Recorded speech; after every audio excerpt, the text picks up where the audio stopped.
लाडक्या बहिणी अचानक सावत्र कशा झाल्या, त्यांनी 2100 रुपये कधी देणार, त्यांची नावं का वगळताय? मुख्यमंत्री माझी लाडकी बहीण योजना निवडणुकीत लाडक्या बहिणींनी आम्हाला भक्कम पाठिंबा दिला. आमच्या या हिट नाही सुपरहिट झालेल्या योजनेची प्रचिती आणि प्रसार देशभर पसरला. अनेक लोकांनी त्याचं अनुकरण केलंय. सावत्र भावांनो, आम्ही आमच्या लाडक्या बहिणींचे सख्खे भाऊ म्हणून काम केलंय, निर्णय घेतलेला आहे आणि योजनेचे कुठलेही निकष बदललेले नाहीत. पहिली गोष्ट ही वस्तुस्थिती लक्षात घ्या.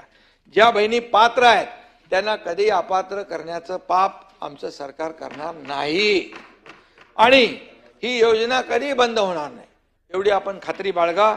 योग्य ती आर्थिक तजवीज करून ही योजना राबवली जात आहे. आता 1,500ची ओवाळणी 2100 रुपये कधी आणि कशी करण्याची याची आखणी जी आहे आम्ही शिस्तबद्ध पद्धतीने करतोय. आमचं हे सरकार प्रिंटिंग मिस्टेक वाले नाही आहे, हे लक्षात ठेवा. आम्ही जे बोललो ते बोललो.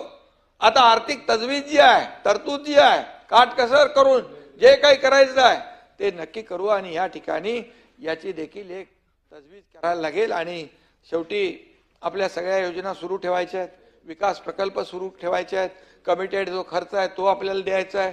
हे सगळं जे करत असताना जे आम्ही बोललेलो आहे ते देखील आमच्या योजनेमध्ये आहे आणि नक्की त्याचं देखील काम चालू आहे. Download ShareChat.